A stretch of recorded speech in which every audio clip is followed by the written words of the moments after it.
Hello there, I'm back. So current updates are basically here. So what I'm currently thinking of doing now is, what I was doing before, let's put it like this. So we've got the race manager that's going to do the race only things, and I realized what I was trying to do before with storing everything on the game manager and then copying and syncing those, that's not feasible online. So TLDR, what I'm just going to do is, okay, each game manager just deals with their own player, and that's their own variables. That's like their race times or whatever. That's what I want to do. And each car has its own instance. I've seen that syncing the rotation and the positions of those cars seems to be working, because if I show you gameplay, they'll move. So what I'm currently thinking of doing now is, if I can sync the lap time, so let me show you where it is in the code. So basically you see here, if I zoom in and stuff, got record lap, that's basically the place where I got a fix. But you'll notice that I've now got a current car thing, so this is just going to check, oh, if it's Diana, I'm going to change the value, otherwise I'm going to set it. And like I said, it's just basically copying the previous things I've got before, because, well, that's because if it's not broke, don't fix it. And I'm just applying that kind of thinking here, and hopefully this should be working. Of course, not everything's going to be perfect, because I got to still figure out a couple things, such as I want to figure out how to trigger the race starting, because, well, you know, you actually want to race, and once I figure that out, I should be good. Yes! Yes! Yes! Whoa! Alright. If you don't know why I'm so happy about this, I'm not gonna lie, it would be lovely if my OBS studio didn't crash. But the reason why I'm so happy, so I'll show you to you there, is I actually got laps working, which means for everybody, laps 1, 2, and 3 work, so it doesn't matter if player 1 and player 2 goes, it's actually tracking, which means the race manager thing, it worked. Whoa, that's a genuinely shocking fact. So, obviously that's not without caveat, so if I show you, as we play the thing, you're going to see that, okay, I still got the lobby thing, that's still a problem. I do not care. And so coming back on here, so let me just instantiate these, so let me just go, this is player 1.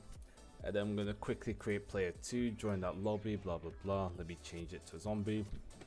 Cool, all of this works perfectly, I got no issues. So obviously, this lobby thing, I wanted to go away, but embarrassing. So I've not really changed too much, so most of it's the same lap numbers. I've added the start time, so this race manager, like I said before, is going to have one start time. We work from there. Cool, we do that, and as soon as we cross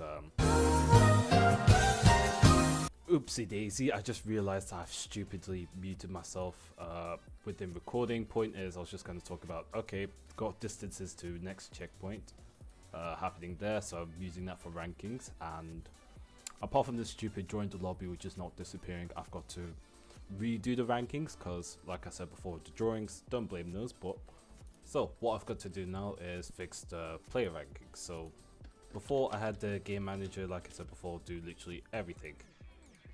And so what one of those everything things was a function I've got in the code. It was called player ranking. So basically what player ranking would essentially do, it was just compare every car, so take the number of laps, and it will see, oh, if you've got more number of laps, you've obviously done more. And then if those are the same, it will take the number of checkpoints you've passed and the number of laps. But let's say, okay, we've both crossed twice, ignore the drawings, right? And we've both reached the same checkpoint. And so then finally, what I'm going to do is I'm just going to compare the distances to checkpoints. So those are the numbers you'll see before on the right of, like, let's say my Unity, right? So this is the point of the ranking system. Now, the issue is, in this point of time, this was all done in the game manager. And so what I'll do is, once I get this player rankings, so I'd literally take the arrays.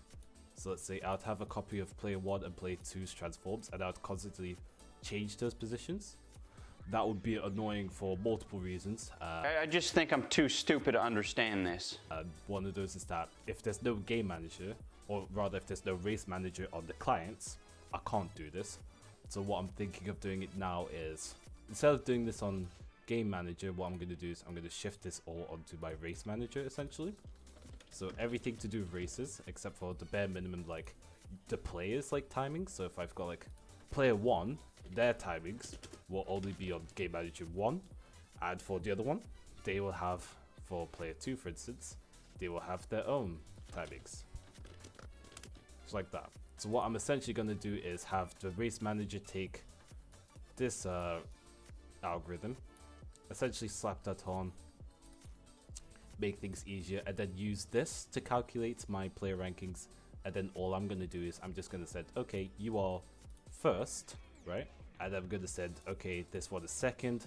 This is just all to fix those lap time objects you've seen maybe pop up throughout some of the videos. So basically, if I complete a lap, it'll show red text if I'm behind, yellow text if it's the same time as the previous checkpoint, or the previous lap, or green if I'm moving faster. And so this is all I intend to send. And if I do that, we're calm. We're calm. Let me just show off my sick drifting. I'm sorry, I mean play the game so you can actually see what's happening.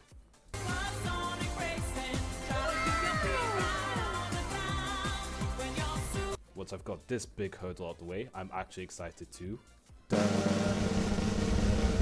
welcome features.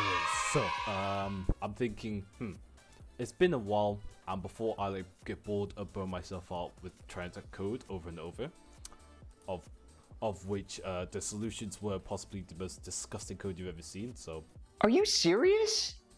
This is torture. You're torturing me and everyone else watching. only my actual car and your actual car on your server, when they cross the checkpoints, do they actually start changing values.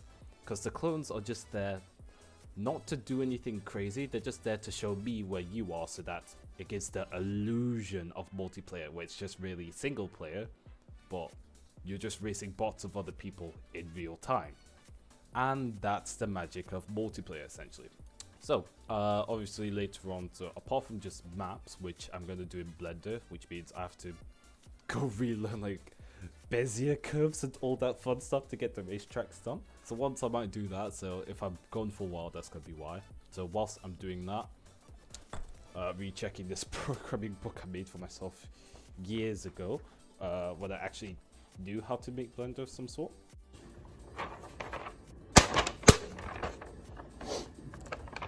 What's this? What's this? Huh? So whilst I'm double checking that, figuring out what I want to do, looking at these Blender shortcuts, trying to make the most of that.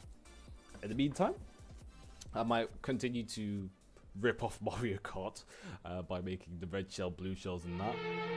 So if I figure out how to do that, perfect. And so if not, I do not care. Point is, this hurdle which is taking me months to do, stupid networking, done. This for the most part, this is probably the hardest part of the project. It's done, I can't wait, I'm happy, and so yeah, I might even go celebrate or something, and maybe go make the bed. But you don't care about that, you're here for game dev, and so yeah. I think right before I leave and do anything else, so I do believe one of you asked, can you make a video how to make status effect in a video game, how to create mods on Minecraft? Actually, I do know Java, I've never tried, so maybe that could be a fun side project, but as for status effects, I think I will show you that in the next video, where I'm actually doing the red shells and stuff, because, well, those will have status effects. So, user ZI3YV6IU20. Yeah, hang around for that. So in like an episode or two, I will definitely be going through status effects, and I'll show you with that. As for everyone else who commented, thanks, and I will see you in the next video. Cheerio.